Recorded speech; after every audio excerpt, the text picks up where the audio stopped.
যে আল্লাহকে পুরাটা জীবন সিজদা করলাম, যদি তাকে এক নজর দেখতাম তিনি কেমন, যেই রাসূলের উপরে পুরা জীবন ভর দুরূদ পাঠালাম, যদি এক নজর দেখতাম রাসূল দেখতে কেমন। কত আবেগ আমাদের। এজন্য তো নবী মুসা আলাইহিস সালাম তুর পাহাড়ে আল্লাহর সাথে কথা বলতে বলতে একদিন বলে ফেললেন, রাব্বি আরিনি, ও আমার রব, তোমার সাথে এত কথা বলি কিন্তু তুমি কেমন আমি কোনোদিন দেখি নাই, যদি একটু দেখা দিতা। আল্লাহ মুসা আলাইহিস সালামকে সাথে সাথে বললেন, লা তারানি, ও মুসা, আমি আল্লাহরে দেখতে পারবা না, তোমার এই চোখ সহ্য করতে পারবে না, এজন্য আমার সাথে দেখা হবে, তবে সেটা হবে জান্নাতে হাসরে। সেদিন তোমার এই মাটির দেহ থাকবে না, আমি নতুন করে বানাবো, আর সেটাকে দেখার মতো ক্ষমতাও দেব। قال رسول الله صلى الله عليه وسلم يكشف ربنا عن ساقه فيسجد له كل مؤمن ومؤمنة ويبقى من كان يسجد في الدنيا رياء والسمعة فيذهب ليسجد فيعود ظهره طبقا واحدا। আপনি মনে চাইলে যে কিছু করতে পারবেন না, এটার প্রমাণ দেওয়ার জন্য আমি আরেকটা হাদিস পড়লাম, আরবিতে বাংলা শুনাই। রাসূলুল্লাহ বলছেন, শোনো, আল্লাহর নিয়ন্ত্রণটা বুঝো। আল্লাহ যখন হাসরের ময়দানে প্রকাশিত হবেন, মানুষ আল্লাহকে নিজের চোখে দেখবে, দেখার সাথে সাথে মুমিন মুমিনা নর নারী সেজদায় পড়ে যাবে। এই যে আমরা আল্লাহকে 30, 40, 50, 70, 100 বছর সেজদা করতেছি, আল্লাহকে চোখে দেখছি কয়দিন? দেখার শখ আছে না নাই? হাসরের ময়দানে মানুষ আল্লাহকে দেখবে, দেখার সাথে সাথে সেজদায় পড়ে যাবে। এখন হাসরের ময়দানে যারা সেজদায় পড়লো তাদেরকে দেখে যারা ওয়াক্তিয়া নামাজে ফাঁকি দিছে, জোহরে আছে আসরে নাই, মাগরিবে আছে এশায় নাই, 4 ওয়াক্ত পড়ছে কিন্তু শীতের কারণে ফজর পড়ে না, এমন লোক আসেনি? 8:30 বাজে ওঠে ঘুমাতে। জুমা পরে ওয়াক্তিয়া পড়ে না, তারা ভাববে এখন সবাই সেজদায়, আমি কেন সেজদায় যাব না? রাসূলুল্লাহ বলেন, এ লোকেরাও সেজদা দিতে চাইবে কিন্তু তাদের মেরুদণ্ডের হাড্ডি কাঠের মতো আল্লাহ শক্ত বানাইয়া দেবে। তারা যে আল্লাহকে সেজদা দেবে তারা মাজা বাঁকাই করতে পারবে না। এই হাদিস দিয়া বোঝা যায় সেদিন নিয়ন্ত্রণ কার? আপনি চাইলেও দৌড় মাইরা ইবাদতকারীর কাতারে যেতে পারবেন না। যারা দুনিয়ায় আল্লাহর গোলামি করতে করতে গোলামির উপরে মরছে, শুধু তারাই সেদিন ওই কাতারে দাঁড়াবে। এখন একটু আওয়াজ করে বলুন তো, আমরা কার গোলাম? গোলামরা স্বাধীন না পরাধীন? মন মতো চলে না মালিকের আইন মতো? সূরা আল বাকারার 172 নম্বর আয়াতে তামাম দুনিয়ার মোমেনদেরকে লক্ষ্য করে আল্লাহ আমাদের মালিক একটা আইন ঘোষণা করছে, ইয়া আইয়ুহাল্লাযীনা আমানু কুলু মিন তাইয়্যিবাতি মা রাযাকনাকুম। ও আমার গোলামেরা, মোমেন বান্দারা, শোনো, দুনিয়ায় তোমাদেরকে আমি হালাল যে রিজিক দিয়েছি, তোমরা শুধু হালাল রিজিক গ্রহণ করো। লা তাকুলু আমওয়ালাকুম বাইনাকুম বিল বাতিল। তোমরা নিজেরা একে অপর থেকে অন্যায়ভাবে, কোনো হারাম ভাবে অন্যায়ভাবে রিজিক গ্রহণ করবে না। আমি তোমাদের মালিক, আমি তোমাদের মালিক, তোমাদেরকে আইন দিলাম, তোমরা হারামের ধারে কাছে যাইও না। ওয়াশকুরু লিল্লাহ আই ওয়াবুদু লিল্লাহ। এবার হালাল খাওয়ার পরে আমি আল্লাহর ইবাদত শুরু করো। ইন কুনতুম ইয়্যাহু তা'বুদুন, যদি তোমরা আমি আল্লাহর গোলামি করতে রাজি থাকো। আমি আল্লাহর গোলামি মন চায় যেভাবে করবে সেভাবে সব চলবে না। আমি আল্লাহর গোলামি করতে যদি রাজি থাকো তাহলে তুমি হারাম ছাড়ো, তুমি হালাল ধরো, আগে হালাল খাও তারপর আমার ইবাদত। এই আয়াতের মাঝে আল্লাহ তাআলা দুটি অর্ডার দিলেন, 1 নম্বরে হালাল খাও, 2 নম্বরে ইবাদত করো। সিরিয়াল 1 নাম্বার হলো হালাল। যে ব্যক্তি এখানে সিরিয়াল ভাঙবে তার ইবাদত আর কবুল হবে না। قال رسول الله صلى الله عليه وسلم من اشترى ثوبا ب10 دراهم فيه درهم حرام لم يقبل الله له صلاته ما دام عليه। নবীজি এবার ব্যাখ্যা করছেন আয়াতে কারিমার, যে ব্যক্তি 10 দিরহাম দিয়ে কোনো কাপড় কিনলো, 9 দিরহাম হালাল, 1 দিরহাম হারাম, ওই কাপড়ে 1 দিরহাম হারাম টাকা ঢুকে গেছে। ওই কাপড় পরে যত রাকাত নামাজ আর পড়ুক 1 রাকাতও কবুল হবে না, কারণ সে সিরিয়াল ভাঙছে। ثم ذكر الرجل يطيل السفر أشعث وأغبر ثم يمد يديه إلى السماء فيقول يا ربي يا ربي يا رب ومطعمه حرام ومشربه حرام وملبسه حرام وغذي بالحرام فأنى يستجاب لذلك رواه مسلم। প্রিয় নবীজি বলছেন, এক লোকের কথা শোনো, উদাহরণ দিচ্ছেন। সে দুবাই থেকে, কাতার থেকে, ইয়ামান থেকে, সিরিয়া থেকে 500 মাইল 700 মাইল 1000 মাইল দূর থেকে উটের পিঠে চড়ে আল্লাহর ঘরে হজ করার জন্য মক্কায় চলে গেল। যখন হেরাম পড়েছে তখন থেকে মাথার চুল আর আশ্রয় না, গায়ের কাপড়ে ধুলাবালি, পাগলের মতো খুশকু চুল নিয়া, ধুলি দিশিরিত দেহ নিয়া মক্কার সামনে হাজির হইয়া 2 হাত আসমানের দিকে তুলে বলো, আমার রব আমার এটা দেও সেটা দেও, আমার গুনাহ মাফ করো, আমার বাবারে জান্নাত দেও। আল্লাহর কাছে 2 হাত তুলে কাবার সামনে খাড়াইছে, খাড়াইয়া শুধু দোয়া করে আর মনে মনে ভাবে এমন জায়গায় দাঁড়াইছি যেখানে কত নবীর পায়ের ধুলা লেগে আছে। সুতরাং এখানের দোয়া রব ফিরাবে না, এই আশা নিয়ে লোকটা দোয়া শুরু করছে। অথচ আমি নবী বলি, শোনো, তার পেটে হারাম, তার কাপড়ে হারাম, সে হারাম টাকা দিয়া আপেল আঙ্গুর খাইয়া হজে গেছে। হারাম টাকায় কেনা পোলাও মুরগি গোশ খাইয়া হজে গেছে, তার রক্তের সাথে হারাম ঢুকে গেছে, তার হেরামের কাপড়ে হারাম আছে। এবং সে যে পানি পান করেছে, ওই পানি যে বিদ্যুৎ দিয়া তুলছে, বিদ্যুতের বিলটাও গোশের টাকা দিয়া পরিশোধ করছে। সৌজনে কম দিছে, মালে বেজাল দিছে, বাবা মরছে, মা মরছে 10 বছর, বোনের হক দেয় না, জোর করে বোনেরটাও খায় নিজেরটাও খায়। এমন ভাই আছে না নাই? সরাসরি গোশের টাকা দিয়া, সুদের টাকা দিয়া হজে যায় এমন হাজী সাহেব আছে না নাই? সিনেমার নায়িকা হজে গেছে, পত্রিকায় দেখলাম মৌসুমি হজ করছে, ওমরা। কয়দিন আগে আরো কয়টা দেখলাম হজে গেছে, হজ থেকে আইয়া আবার সিনেমা করে। তো টাকা পাইলো কই? সিনেমা কইরা কামাইছে।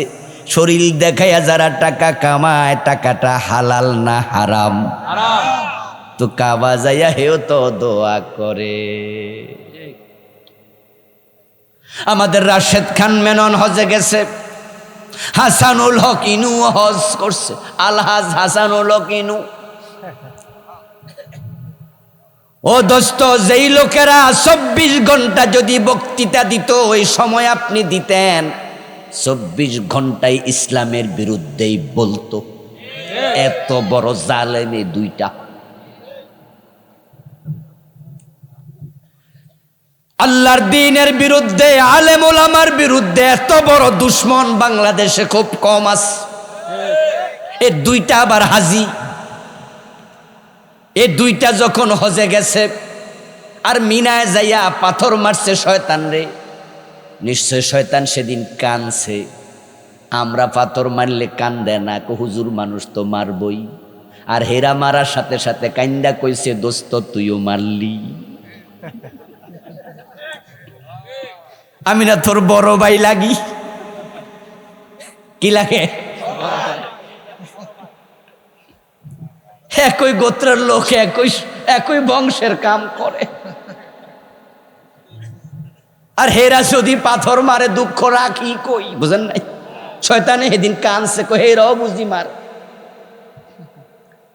প্রিয় নবীজি বলে, তোমার পেটে হারাম, তোমার রক্তে হারাম, তোমার জামা কাপড়ে হারাম।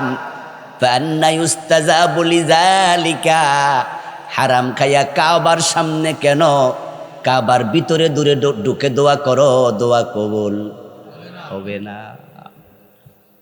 হারাম কাপড় পরে হারাম খাইয়া নামাজ পড়লে নামাজ হয় না। হারামের সাথে সংশ্লিষ্টতা রেখে দোয়া করলে দোয়া কবুল হয় না। প্রশ্ন হতে পারে কারণটা কি? নবী মুহাম্মদ সাল্লাল্লাহু আলাইহি ওয়াসাল্লাম নিজে উত্তর দিলেন, ইন্নাল্লাহা তাইয়্যিব লা ইয়াকবালু ইল্লা তাইয়্যিবা।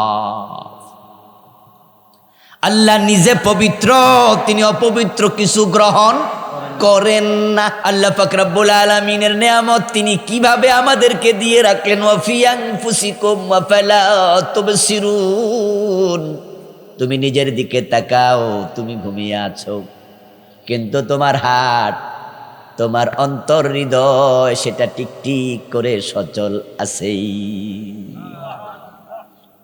এবং আমাদের দেহটাকে উষ্ণ রাখার জন্য দুইটা বাল্ব আমাদের এখানে দেয়া আছে। তাই প্রচন্ড শীতের মাঝেও বগলের নিচে হাত দিলে দেখবেন শরীরটা গরম লাগতেছে। ওখানে আল্লাহ দুইটা বাতি জ্বালায় রাখছে, বাল্ব। এই যে বাল্ব, বিদ্যুতের বাল্ব, আমাদের বগলের নিচে এখানে বাল্ব আছে।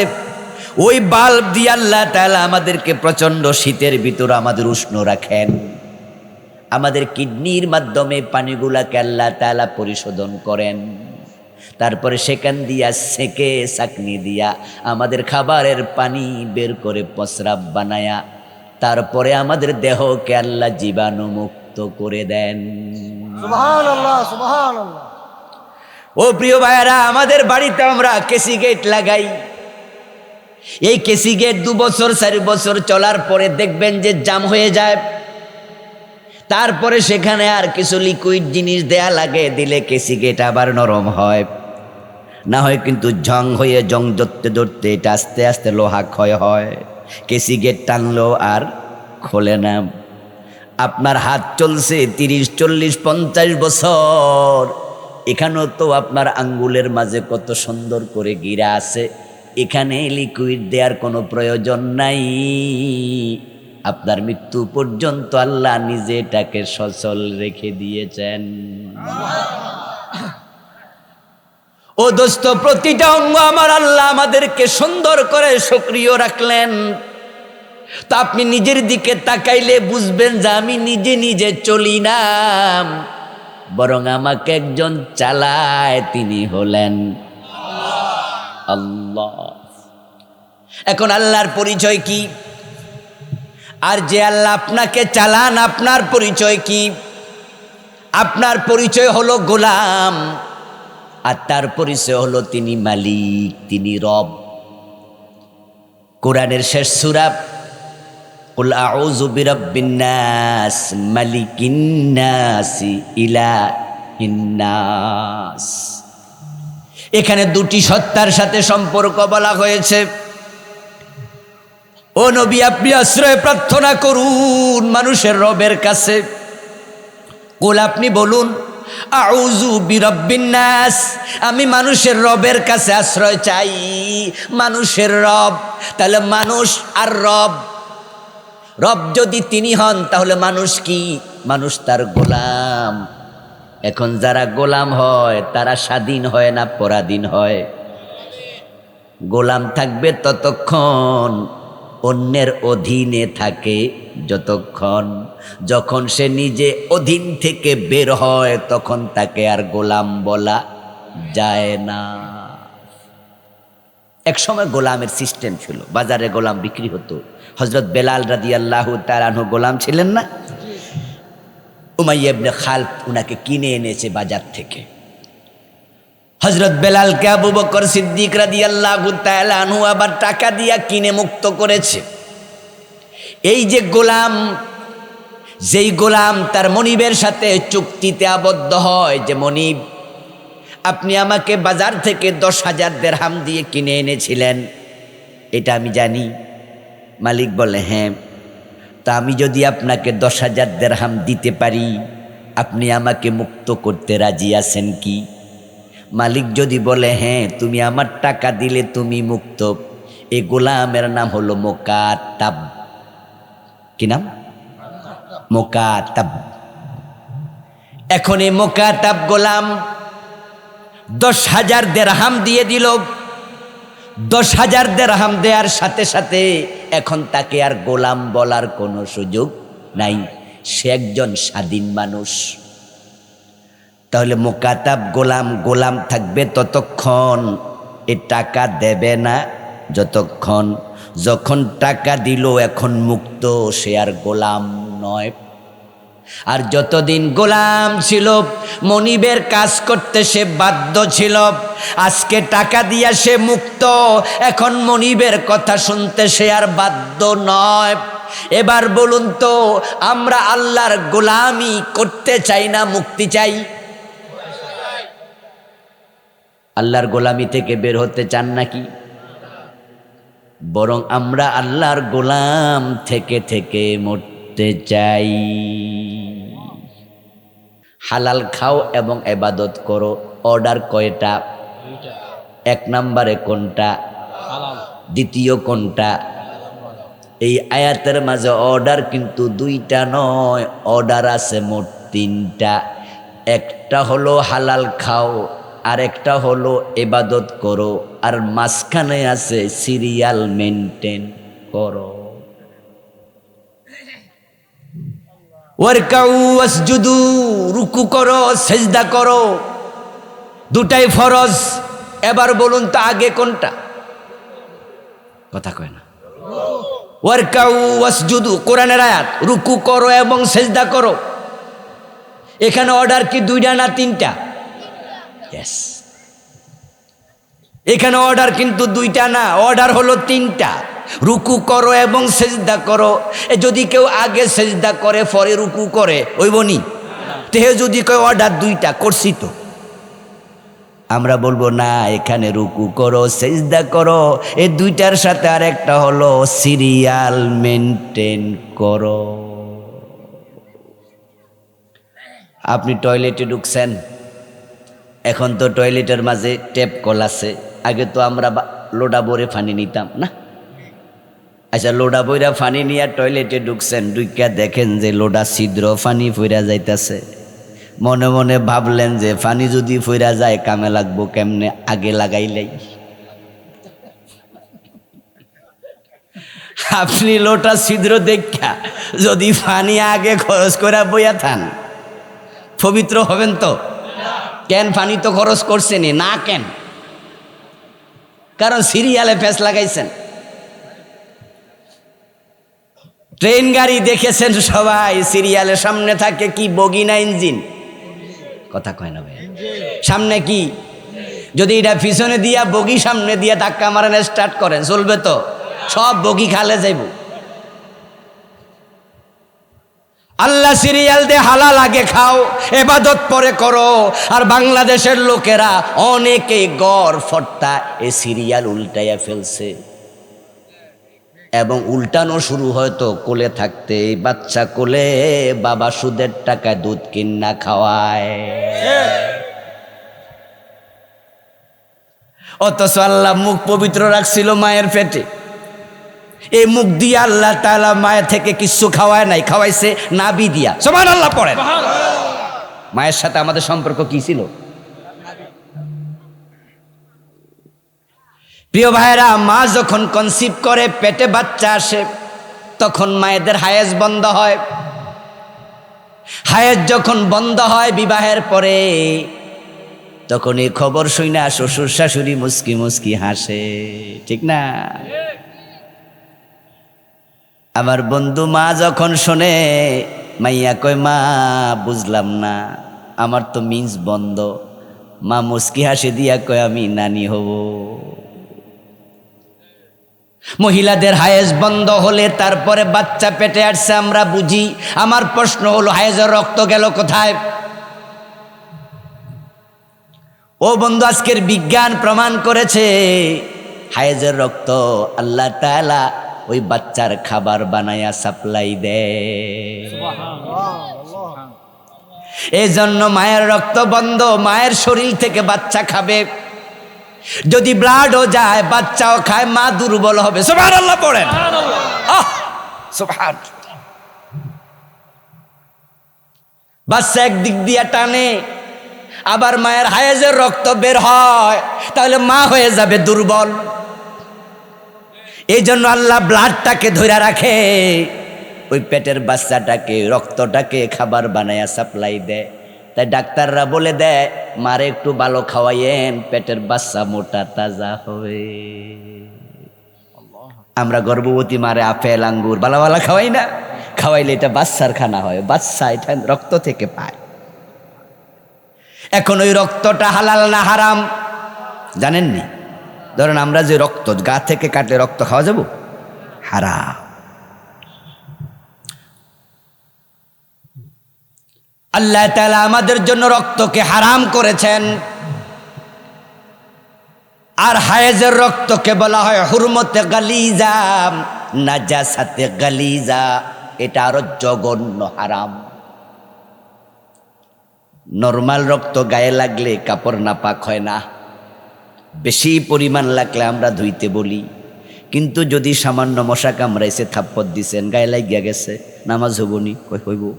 কিন্তু রক্তটা হারাম, সে কাপড় হারাম করে না। কিন্তু হায়েজের রক্ত গায়ে লাগলে কাপড় দোয়া লাগে, শরীরও দোয়া লাগে।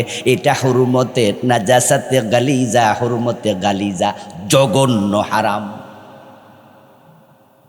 এখন ওই হারাম রক্ত আল্লাহ তাআলা বাচ্চার মুখ দিয়ে সাপ্লাই দেবেন না, কারণ এই মুখ দিয়ে সে আল্লাহর জিকির করবে, কালেমা পড়বে, কোরআন পড়বে, আল্লাহকে ডাকবে। তাই বাচ্চা মায়ের পেটে যখন ছিল, আল্লাহ মুখটাকে বন্ধ করে রাখছে, এইভাবে ঠোঁট লাগানো ছিল। মায়ের হায়েজের রক্ত, মায়ের নেফাসের রক্ত, মায়ের ভিতরে পানি, এই সবটার মাঝে বাচ্চা ঢুলছে। বাচ্চা একবারে ভাসমান ছিল, তার মুখ দিয়া কিচ্ছু ঢোকে নাই, আল্লাহ ঢুকায় নাই। নাভি দিয়া খাওয়াইছে, মুখটাকে পবিত্র রাখছে। আর পেট থেকে বাহির হয়ে আসলো, স্বামী থাকে এই ক্যান্টনমেন্টে চাকরি করে, একটা দোকানে দোকানদারি করে, বাড়ি থেকে মোবাইলে কল দিয়া জানাইলো তোমার তো বাচ্চা হইছে, বেটা হারাম টাকার ডানু দুধ কিন্না রেডি। আল্লাহ পবিত্র রাখলো মায়ের পেটে প্রায় 6 মাস বা তারও বেশি। বাচ্চা প্রথম 40 দিন ছিল নতফা, বীর্য, দ্বিতীয় 40 দিন আলাকা, রক্ত, তৃতীয় 40 দিন হলো মুদগা, মাংসপিণ্ড। 340 120 দিন যখন পার হয়, আল্লাহ কোরআনে বলেন ফাকাসাউনাল ইজামা লাহমা, আমি ওই মাংসের ভিতরে হাড্ডি ঢুকাইয়া আবার মাংস দিয়া ঢেকে মানুষ বানাই। সুবহানাল্লাহ, আমি তার ডিজাইন কমপ্লিট করি। টোটাল স্ট্রাকচারাল ডিজাইন কমপ্লিট হলো, এখনো রূহ মায়ের পেটে আসে নাই। এবার আল্লাহ তাআলা রূহের জগৎ থেকে রূহটা পাঠাবেন, কিন্তু তার আগে একজন ফেরেশতা মায়ের পেটে পাঠাইয়া দেন। ও ফেরেশতা যাও, অমুক গ্রামে অমুক মহিলার পেটে আমি এক বান্দা বানাইছি, ওই বান্দার মাথার পাশে গিয়ে তুমি বসো, বসে তার তাকদিরটা লিখে কমপ্লিট করো। আল্লাহর অর্ডারে সে ফেরেশতা আসে, মায়ের নিঃশ্বাস দিয়া ওই ফেরেশতা তার পেটের ভিতরে ঢুকে যায়। তারপরে আপনার আমার মাথার পাশে বসেছে। ফায়াকতুবু আজালাহু ওয়া রিজকাহু ওয়া আমালাহু ওয়া শাকিয়্যুন আম সাঈদ। আল্লাহর অর্ডারে 4টা জিনিস মৌলিকভাবে সে লিখে। 1 নম্বরে লিখে তার হায়াত, কতদিন বাঁচবে। তারপর লিখে তার রিজিক, সে কি কি খাবে। রিজিক কি ফরেন আগে লেখা? রুহ কি এখনো আইসিনি? রিজিক আগেই লেখা আছে। ও মানুষ, রিজিক লইয়া পাগল হও কেন? পাগল হওয়া কোনো দরকারই নাই। আর রিজকু মাকসুম, রিজিক তো বন্টিত, রিজিক তো আগেই লিখা।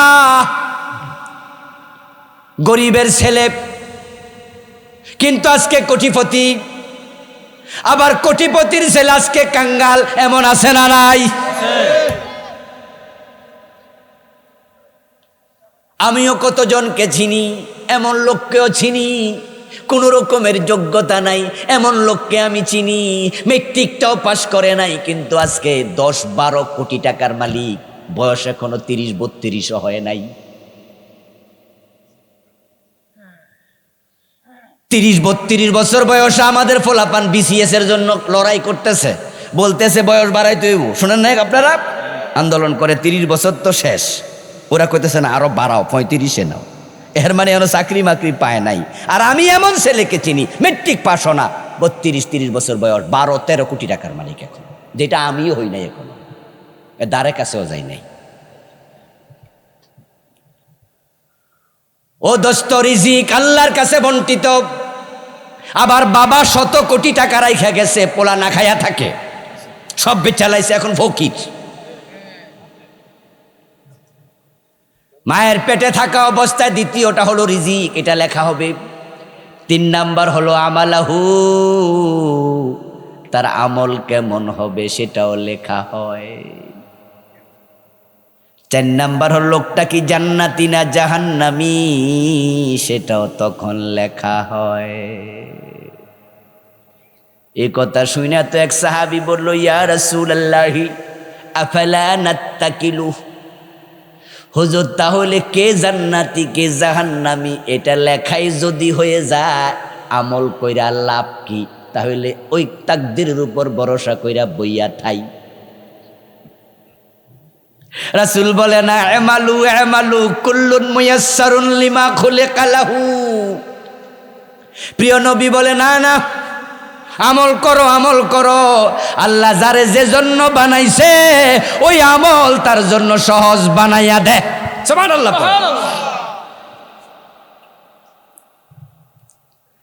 ঠিক এই বন্ধু রাসূলুল্লাহর হাদিস যে কত সুন্দর কত ঠিক, এই হাদিসগুলোর বাস্তবতা দেখে আল্লাহর নবীর উপর ঈমান আরো বেড়ে যায়। যারে যে জন্য বানাইছে তার জন্য আল্লাহ সেটাই সহজ করে। কারণ যে বেটা বিড়ি না খাইলে ঘুমে ধরে না, রাতের মাঝখানে ওইটা বিড়ি টানে, বিড়ি এমন প্রিয় টয়লেটে বইয়াও খায়, এমন লোক আছে না নাই? অথচ সে বিড়ির গন্ধ 10 হাত থেকে শুনলে আমার বমি আইয়ে।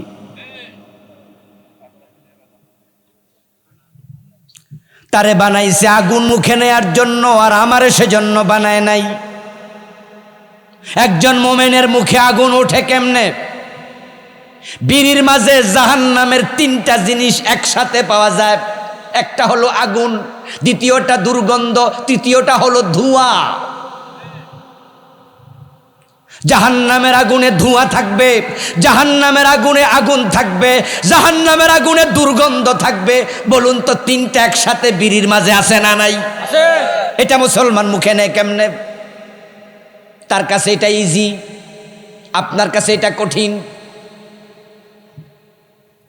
আজানের আওয়াজ শুনলে আপনার অন্তরটা আনন্দে ভরে যায়, আজান শুনলে কি মজা।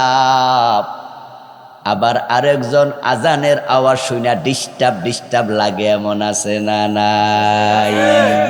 যার কাছে যেটা আল্লাহ দে মজা বানাইয়া সেটা। আজকে ফজরের টাইমে ঘুমের কারণে ফজর কাজা, উঠে দেখেন সূর্য উঠে গেছে, সারাটা দিন আফসুস করতে করতে কাটে। আহারে হইল কি, ধুর আজকে ঘুমায় থাকলাম, বউরে দমকায় মাইয়ারে দমকায়, তোরাও ডাকলি না তোরাও উঠলি না। শুরু হইলটা কি? ঘরে সবার নামাজ কাজা হলো, আহারে মন খারাপ। আবার আরেকজনের ফজরের টাইমে যাইয়া কলিং বেল টিপ দিছেন, এলাকার মেম্বার চেয়ারম্যান ভিআইপি লোক, কোনো জরুরত আছে তাই। বেডা সারাদিন আফসুস কইরা কয় সকালবেলার ঘুমটা ভাঙ্গা দিছে। হে অভিযোগ করে মানুষের কাছে যেন আজকে একবার খুব খারাপ হয়েছে। কি হয়েছে? কই সকালবেলা আইয়া মিয়া কলিং বেল টিপা শুরু করছে, ফজরের টাইমে ঘুমটা ভাঙ্গা দিছি। এটা কি ওই লোকামটা? দেখেন, আপনার ঘুম ভাঙে নাই, আপনি আফসুস করেন, আর হের ঘুম ভাঙছে, হে আফসুস করে। আল্লাহ যারে যেটার জন্য বানাইছে এটাই সহজ করে। আমাদের দেশে এমন মেয়ে আছে যে মেয়ে বলে, ওরে বাবা রে বাবা, আমার ক্লাসমেট কয়টা মাইয়া আছে বোরকা পইরা কলেজে আইয়ে এমনি নাকটা পর্যন্ত বাইন্দা রাখে, অক্সিজেন যে কোন দাগা দিয়া ঢোকে আল্লাহ জানে। আবার এখন যে গরম, এই গরমে যে কেমনে থাকে। আমার দোস্ত লক্ষ্য করুন, সে নিজে নেকাব পরে না, নেকাব যে পড়ছে সেটা নাকি কষ্ট। অথচ আমাদের যে মেয়েরা বোনেরা নেকাব পরে কন্টিনিউ যায়, তাদেরকে যদি বলা হয় মুখ খোলো, সে কষ্টে হার্ট ফেল করবে। সে বলবে কি, আমার মুখ খুলবো কেন? অসম্ভব। পরীক্ষার হলে শুধুমাত্র চেহারা দেখাইতে বলেছে, তাই পরীক্ষা দেয় নাই এমন মেয়েও আছে। কয়দিন আগেই তো চট্টগ্রামে এক কলেজের টিচার প্রিন্সিপাল সব গড়ে পরে মাপ চাইছে। মেয়েকে বলছিল চেহারা দেখাও, পরীক্ষার হলে মেয়ে বলছে কেন? যদি চেহারা দেখতে হয় কোনো মহিলা টিচার দেখবে, আপনি কেন? ও টিচার বলছে যে না, কোনো মহিলা টিচার নাই, আমরা পুরুষ মানুষ, অসুবিধা নাই। মেয়ে বলছে অসুবিধা নাই, কে বলেছে? আমি কোনো পর পুরুষকে চেহারা দেখাই অভ্যস্ত নই। বল তাহলে তোমাকে এক্সপেল করা হবে। মেয়ে বলছে যাই করেন করেন, কিন্তু চেহারা দেখাবো না। পরে এটা ফেসবুকে আসছে, এই কয়দিন আগের ঘটনা, এক সপ্তাহ দেড় সপ্তাহ হলো। পরে সেনাবাহিনী যাইয়া পরে কন্ট্রোল করছে, পাবলিক ফেসবুকে পাইয়া ফেস দ্য পিপল এটা বিশাল রিপোর্ট করেছে। আমাদের সাইফুর সাগর কুমিল্লার সন্তান, হইচই শুরু হয়ে গেল। অনেক আলেম ওলামা এটা ফেসবুকে দিয়েছে। তারপরে এলাকার লোকেরা খেপে গেছে, পরে সেখানে প্রিন্সিপালকে পিটাইতে গেছে, সেনাবাহিনী যাইয়া মাপ ট্রাপ সাওয়াইয়া কন্ট্রোল করছে। দেখেন, একজন চেহারা খোলে না, প্রয়োজনে পরীক্ষা দেব না, আবার আরেকজন কয় যে মাইয়ারা নেকাব পইরা থাকে কেমনে, মানে কি? কুল্লুন মুয়াসসারুন লিমা খুলিকা। আল্লাহ যারা জান্নাতের জন্য বানাইছে, জান্নাতের চরিত্র আল্লাহ সহজ করে দেয়। ও সাহাবারা আমল করো, আমল করো। আমার প্রিয় ভাইয়েরা, 4 মাসে ডিজাইন কমপ্লিট হলো। এবার ফেরেশতা 4টা জিনিস লিখে মায়ের পেট থেকে বেরিয়ে যায়। তারপর রূহের জগৎ থেকে আল্লাহ রূহ পাঠায়। যখন মায়ের পেটে সন্তানের সাথে এসে তার রূহটা জয়েন হলো, জড়িত হলো, এবার বাচ্চা মায়ের পেটে নড়াচড়া শুরু করলো। মা নিজেও টের পায় বাচ্চা নড়তেছে। আওয়াজ দিয়ে বলুন তো, বাচ্চাটা এখন মৃত না জীবিত? জোরে বলেন, মৃত না জীবিত? জীবিত মানুষের খাবার দরকার আছে না নাই? পানীয় দরকার আছে না নাই? তাই আল্লাহ খাবারটা নাভি দিয়া দেয়, মুখ দিয়া দেয় না, কারণ মায়ের হায়েজের রক্ত হারাম। আল্লাহ হারাম খাওয়ায় না, তুমি বাবা হইয়া কেমনে সুদের টাকার দুধ খাওয়াইলা? জন্মের পরে তো সিরিয়াল শেষ। কিসের নামাজ, কিসের ইবাদত? সুদও খায়, নামাজও পড়ে, এমন লোক আছেন? 2-1 সুদখোর আজকের মাহফিলে আছেন? থাকতে পারে, আশা করি নাই, কিন্তু থাকতে পারে। তুমি সুদ খাচ্ছ, তুমি নামাজ পড়ছো, তুমি ইসলাম বোঝোই নাই, তুমি ইবাদত বোঝো নাই দোস্ত। قال رسول الله صلى الله عليه وسلم للربا 73 بابا ايسرها ان ينكح الرجل امه। নবীজি মুহাম্মদ সাল্লাল্লাহু আলাইহি ওয়াসাল্লাম বলতেছেন, সুদ খেলে 73টা গুনাহ হয়, সবচেয়ে ছোটটা হলো নিজের মায়ের সাথে জিনা করা। এখানে যারা আছেন বুঝেন, আপনি আপনার মায়ের সাথে জিনাকারী যদি আপনি সুদ খান। সবচেয়ে ছোটটা হলো মায়ের সাথে জিনা। বড়টা কি? বড়টা আল্লাহ কোরআন মাজিদে বলছে, আল্লাহ এবং রাসূলের সাথে যুদ্ধ ঘোষণা করা। তোমার ঈমান থাকবে কেমনে? ইয়া আইয়ুহাল্লাযীনা আমানুত্তাকুল্লাহা ওয়া যারু মা বাকিয়া মিনার রিবা ইন কুনতুম মুমিনিন ওয়া ইন লাম তাফআলু ফাযানু বিহারবিম মিনাল্লাহি ওয়া রাসূলিহি। ও মুমিনেরা, আল্লাহকে ভয় করো, সুদ ছেড়ে দাও।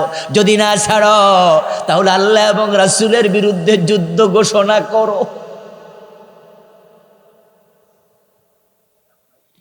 মান আকালা দিরহাম রিবা ওয়া হুয়া ইয়ালাম আন্নাহু আশাদ্দু মিন সিত্তাতিন ওয়া সালাসিনা জিনা। নবীজি বলছেন, 1 টাকা যদি জেনে শুনে সুদ খায় তার আমলনামায় 36 বার জিনার গুনাহ লিখে দেয়া হবে। 1 টাকা সুদ খেলে 36 বার জিনা হবে। 100 টাকা সুদ খেলে 3600 বার জিনা হবে। 1000 টাকা সুদ খেলে 36,000 বার জিনার গুনাহ হয়। ও দোস্ত, আর যদি তোমার মৃত্যুটা হয় এমন অবস্থায় তখনও সুদে টাকা লাগানো, তাহলে তুমি মায়ের সাথে জিনাকারী অবস্থায় তোমার মৃত্যু হবে।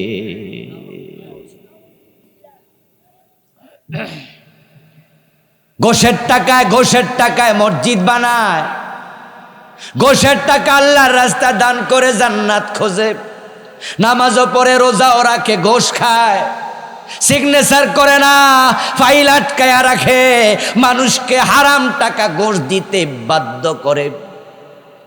ঘোষের টাকা পকেটে নিয়ে মসজিদে দাঁড়ায় আর নামাজে খাড়ায়া কয় ইয়াকা না'বুদু, আল্লাহ আমি শুধু তোমার গোলাম। আল্লাহ কয় গোলাম, পকেটে এগুলো কি?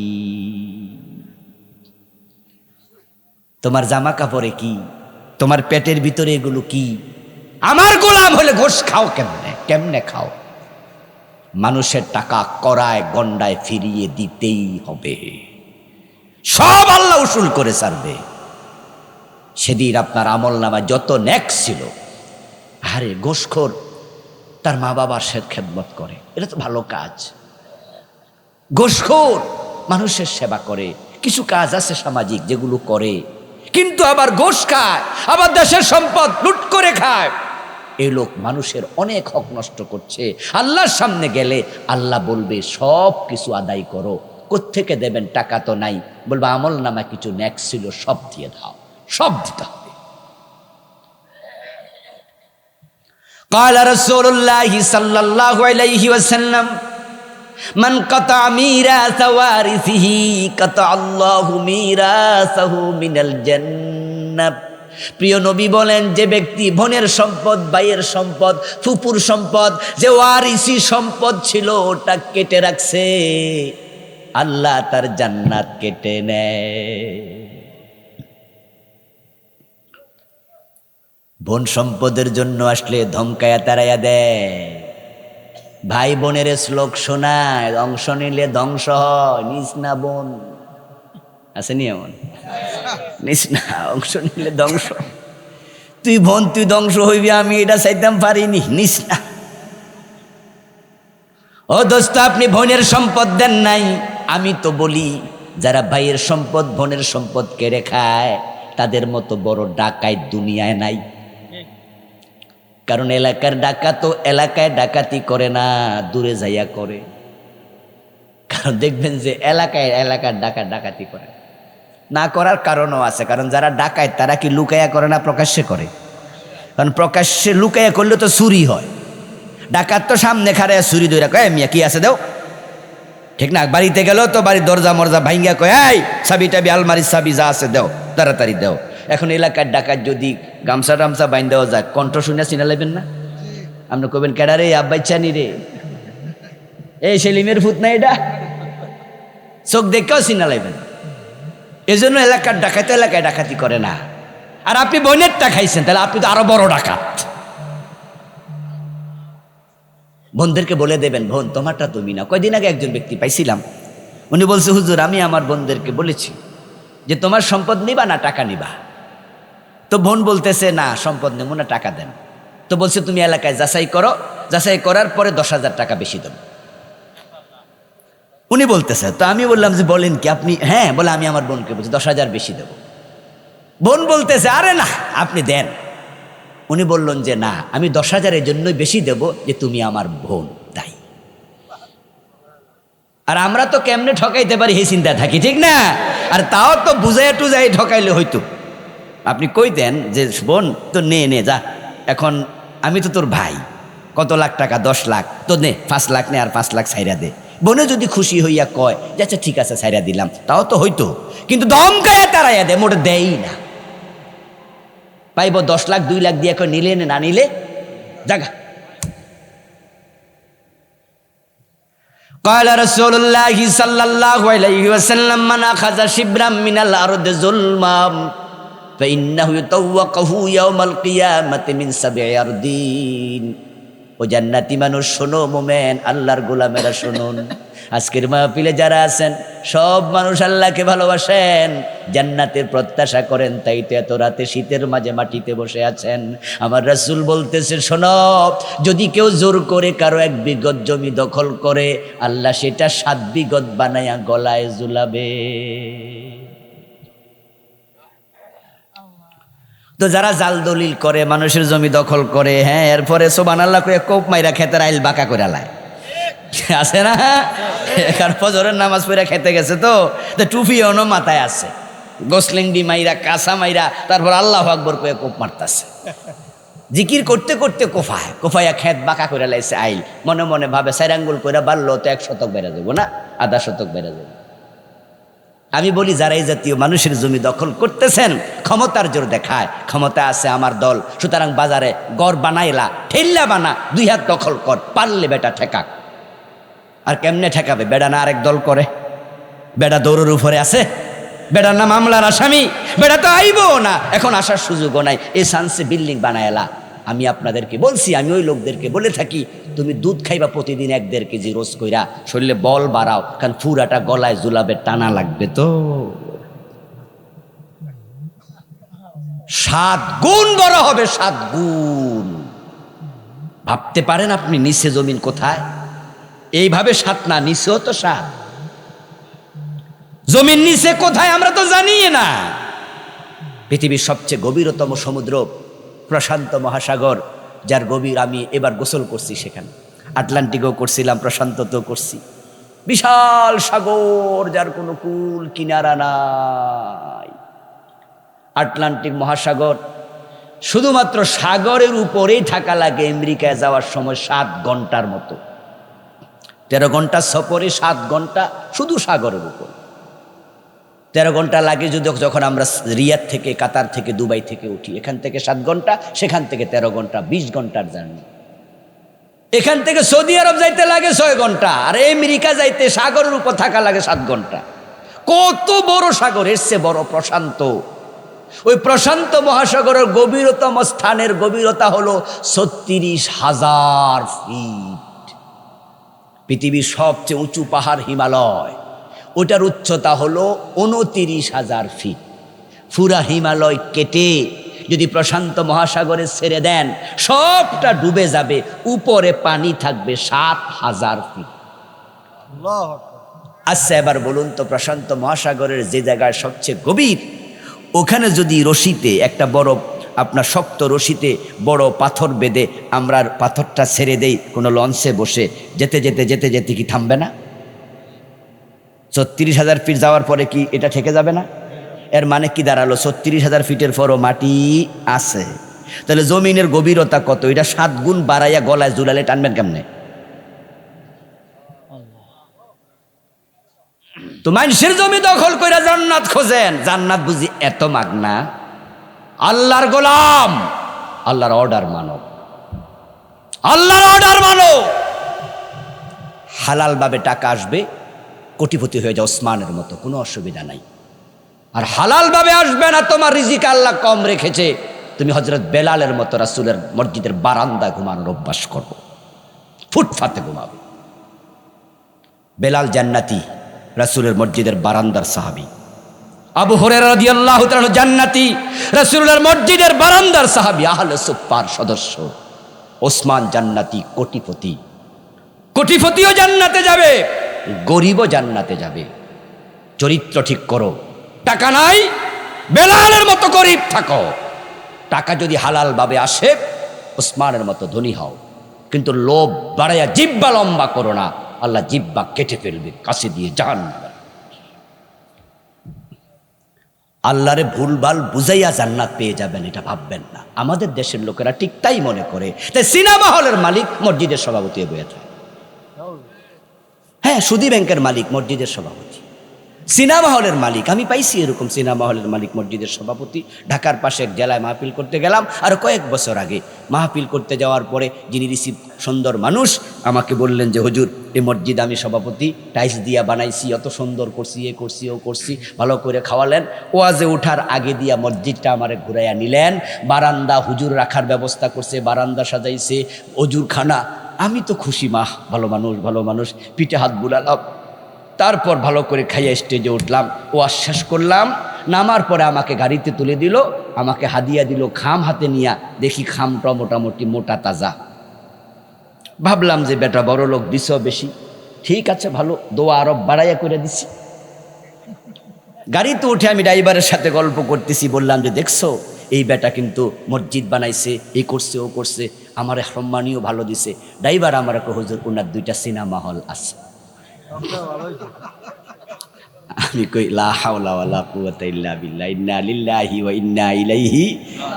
কি শোনাইলি তুই জানোস কেমনে রে? কই যে পাবলিকে কইছে, আমি তো আপনারা নামাই দিয়া হাঁটতি মানুষ তো শুনি কে কি কয়।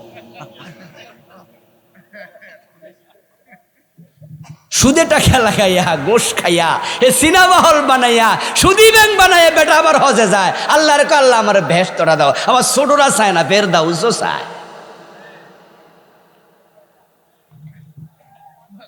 কি ভাবছেন আপনি? কি ভাবছেন আজকে আমার ওয়াজ শুইনা? আবুল কালাম আজাদ সাহেব তো আজকে প্যাঁচ লাগাইয়া দিয়া যাইতাছে, যে ওয়াজ করতেছে বেহেশত পাওয়া সোজা না। সিনেমা হলের মালিক ওয়াজ শুনতে আইছে, হুজুর ওয়াজ করছে। হাদিসে আসছে আদাল্লু আলাল খাইরি কাফাইলিহি ওয়াদাল্লু আলাল শাররি কাফাইলিহি। আমার রাসূল বলছে অন্যায় কাজ করো না, খারাপ কাজ করো না। যদি তুমি কোনো খারাপ কাজের উদ্বোধন করো তাহলে ওই খারাপ কাজ দুনিয়া যত মানুষ করবে, তোমার তাদের যত গুনাহ সেটা তোমার কাঁধেও আসবে। সিনেমা হল বানাইও না, কারণ যত লোক সিনেমা দেখবে তাদের যত গুনাহ মালিকের হবে ওই পরিমাণ গুনাহ। সিনেমা হলের মালিক এও আর শুই না। কে আসছে? মেহমান বসতে দেন। ও আমাদের মিজান ভাই ছোট ভাই নাকি? মাশাআল্লাহ মাশাআল্লাহ, বসেন ভাই। আমার প্রিয় ভাইয়েরা, এও আর শুইনা সিনেমা হলের মালিকের গেছে মন খারাপ হইয়া। কি রে কয় হুজুরে, একটা সিনেমা হলে 3 বার চলে সিনেমা, সকালে একবার, দুপুরে একবার, রাতে একবার। এক সিনেমা হলে সকাল বিকাল মিলে যদি 500 কইরা লোক সিনেমা চায়, 1500, 200 কইরা চাইলে 600 লোক, তাহলে তারা 3 ঘন্টা লাগাতার কবিরা গুনাহ করে। আর আমি বাড়িতে বইয়া বইয়া এত কবিরা গুনাহ আমার আমলনামায় আসবে, তো বেহেশতে যাবো কেমনে? ওয়াজ শুইনা বাড়িতে গেছে মন খারাপ। বউ জিগায় কি বালাকামে গেছেন, মন থাকবে ফুরফুরা, মন খারাপ কেন? হুজুর যে ওয়াজ করছে, উপায় নাই। বউয়ের কাছে এবার হুজুরের ওয়াজ শোনাইলো যে এই ঘটনা, যত লোক নাকি কবিরা গুনাহ করবে আমার সিনেমা হল সিনেমা দেখে, সব নাকি আমার আমল নামে আসবে, এটা হাদিস থেকে কইছে, এখন কি উপায়? তো বউ বলে জান্নাতে যাওয়ার এত শখ যদি থাকে সিনেমা হল বাদ দাও, তওবা করে লাও।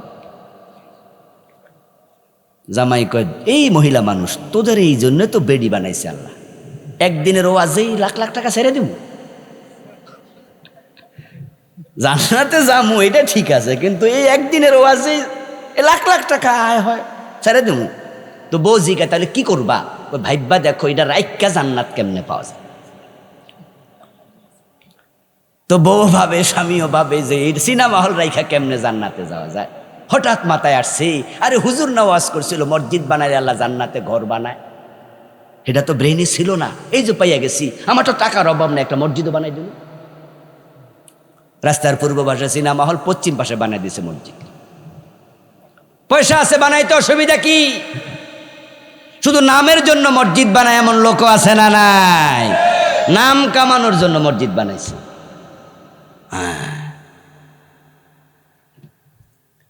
এখন বউরে বলে ইউরেকা ইউরেকা পাইয়া গেছি। বউ কয় কি? মসজিদ দিমু বানায়া, মসজিদ থাকবে কিয়ামত পর্যন্ত, সিনেমা হল তো আর কিয়ামত পর্যন্ত থাকবো না, হয়তো আমার যোগ না হয় ফোলা পর্যন্ত থাকবো 10-20 বছর। সিনেমা হলের গুনাহ বাম কাঁধে আসে আসুক, মসজিদের ইবাদতের সওয়াব আসবে ডান কাঁধে, আসতেই থাকবে। সওয়াব আসবে এ কাঁধে, গুনাহ আসবে এ কাঁধে, সওয়াব গুনাহ কাটাকাটি, আমি মাঝখান দিয়া কোটিপতি।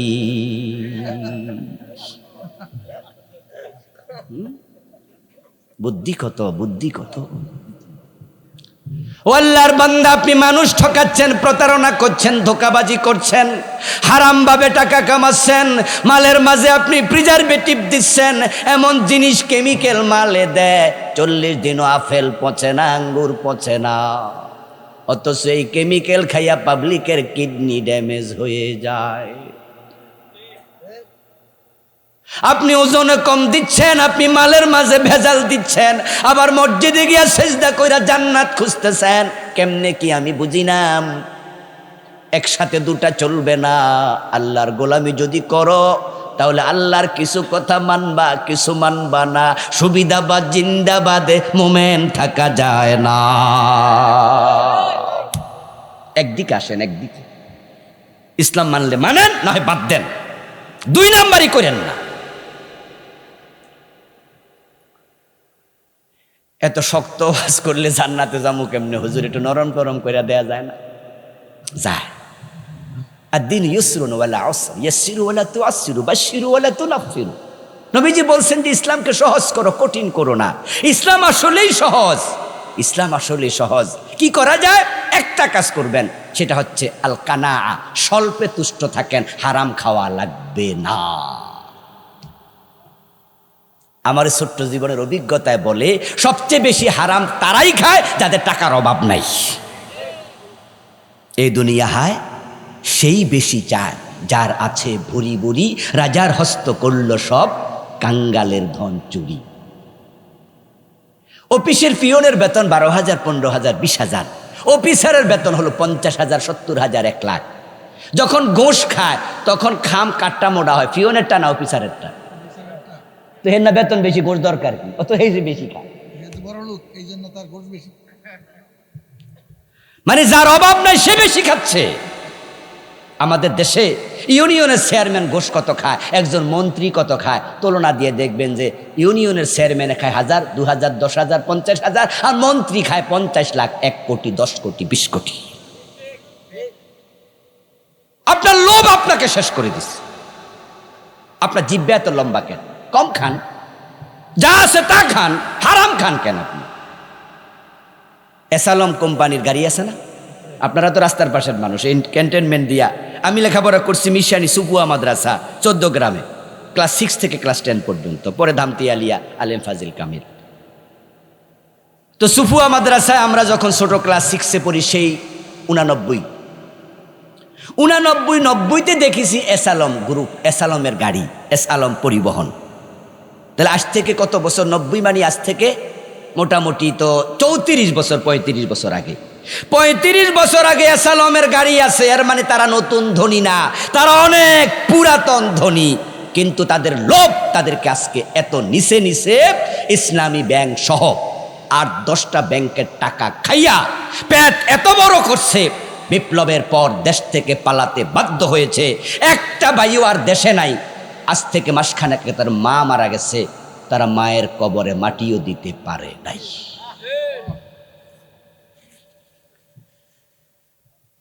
মায়ের জানাজার নামাজ আসতে পারে নাই, মাকে কবর দিতে পারে নাই। হাজার হাজার কোটি টাকার মালিক মায়ের জানাজা করতে পারলেন, একটা ছেলে দেশে নেই, সব পলাইয়া রইছে। আপনারা বলুন তো, এর চেয়ে কি ভিক্ষা করা ভালো না? কম খাওয়া ভালো না? দুনিয়া যদি এটা হয়, আখেরাতে কি হবে ভেবে দেখো। ও প্রিয় ভাই, সুদকার জন্য খান, ঘোষকার জন্য খান, সন্তানের জন্য, বউয়ের জন্য, মা বাবার জন্য, কেউ কারণ হয়, কেউ কারণ হয়, কেউ কারণ হয়। কবরে আপনার কবরে কেউ যাবে না, জবাব দেবে না হাসরের দিন। মা দেখলে সন্তান পালাবে, সন্তান দেখলে মা পালাবে, বাবা দেখলে ছেলে পালাবে, কেউ কারো পরিচয় দেবে না, আপনার বউ আপনার পরিচয় দেবে না। সব আমলের হিসাব আপনাকে একা দিতে হবে, একা একা একা। আমাদের নিমসার গরু বাজার আছে, কোরবানির সময় গরু বাজারে দেখবেন যে মাইক হাতে নিয়ে অ্যাডভার্টাইজমেন্ট করে, প্রচার করে, এই পকেট সাবধান। বাজারওয়ালারা বলে পকেট সাবধান, গরু বাজারে পকেট মার বেশি থাকে তো তাই সতর্ক করে। পকেট মার 2 আঙ্গুলের কাজ করে, অতি সংক্ষেপে করে এবং এটা ইজিলি করে, কিন্তু ধরা খাইলে ভাদ্র মাসের তাল একটাও মিস হয় না। আপনি পকেটে আঙ্গুল ঢুকাইছেন, 50,000 টাকার বান্ডিলটা হাতে উঠে চলে গেছে, আপনার 30 সেকেন্ডে 50,000 শেষ। আর ওই বেটা টাকা হাতে পাইয়া তো খুশি কি, বাড়িতে যাওয়ার সময় আপেল আঙ্গুর বেদানা দানা যা আছে কিনা, তারপরে খরচা 2 হাতে ব্যাগ পুরাইয়া যায়। কামাই তো কষ্ট নাই, খরচেও কষ্ট নাই। বাড়িতে যাওয়ার পরে একা খায় না, 14 গোষ্ঠী খায়। পরের সপ্তাহে আইসে আবার ক্যান্টনমেন্ট গরু বাজারে, আইসে হাত দিছে আর খাইছে ধরা। পাবলিক মাটিতে যেটা পরে হেটাও তুইল্লা গায়ে দেয়।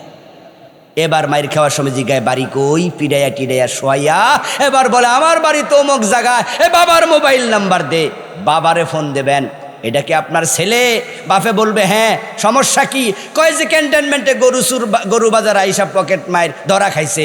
বাবারে বলে আপনি তাড়াতাড়ি আসেন, বাবা মোবাইল যে অফ করবো আর 3 দিনও খুলবো না।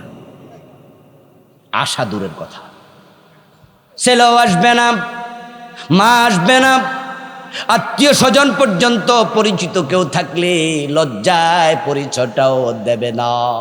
তুমি গত সপ্তাহে 14 গোষ্ঠী মিলা খাইছো আপেল আঙ্গুর, আজকে মায়ের একা খাও, তোমার সহযোগী দুনিয়াতে কেউ নাই, এবার আখেরাতে কি হবে ভেবে দেখো। প্রিয় ভাইয়ারা, আজকের মতো আমি শেষ করছি। আপনাদেরকে যে মেসেজ দেওয়ার চেষ্টা করলাম সেটা হলো হারাম ছেড়ে দেন। আমার আল্লাহ আপনাদের রব বলছে হালাল খাও, তারপরে ইবাদত করো। এখন বলবেন হুজুর যে হারাম খাইয়ে ফেলছে সেটার কি হবে? হারাম 2 প্রকার, একটা হলো বান্দার হক আর একটা আল্লাহর হক। যেটা আল্লাহর হকের সাথে আছে, সুদ খাইছেন, মদ খাইছেন, এমন কিছু আছে যেটা আল্লাহর হক নষ্ট করছেন, আজকে সিদ্ধান্ত নিয়ে আল্লাহরে জানাইয়া দেন, আল্লাহ এই সুদের সাথে আমি আর নাই, আমারে তুমি মাফ করো। তাহলে তওবার মাধ্যমে ক্ষমা পেয়ে যেতে পারেন। কিন্তু যেটা মানুষের হক, ওইটা আল্লাহর কাছে মাপ চাইয়া লাভ নাই। মানুষের হক মানুষের কাছে ফিরিয়ে দিতেই হবে, অন্যের হক আল্লাহ মাপ করেন না। এজন্য যারা মানুষের হকের সাথে আছেন জড়িত, আজকে বাড়ি যেয়ে দিয়ে দেন, বলে দেন যে এই বোন তোমারটা তুমি নাও, ভাই তোমারটা তুমি নাও, ও এলাকার চাচা, ও এলাকার আত্মীয়, আপনার জমিটা আমি জোর করে দখল করে রাখছিলাম এতদিন, আপনারটা আপনি নিয়ে যান। কেউ টাকা পাইলে টাকা ফিরিয়ে দেন, এরপরে আল্লাহর কাছে মাফ চান, তাহলে জান্নাত মিলবে, না হয় বিপদ সামনে আছে। এমন একদিন আল্লাহর সামনে যাবেন, সেখানে আর কোনো সাহায্যকারী নাই। আল্লাহ তাআলা আমাদের সকলকে হালাল ভিত্তিক জীবন চালানোর তৌফিক দিন। সবাই বলেন আমিন। প্রিয় ভাইয়েরা,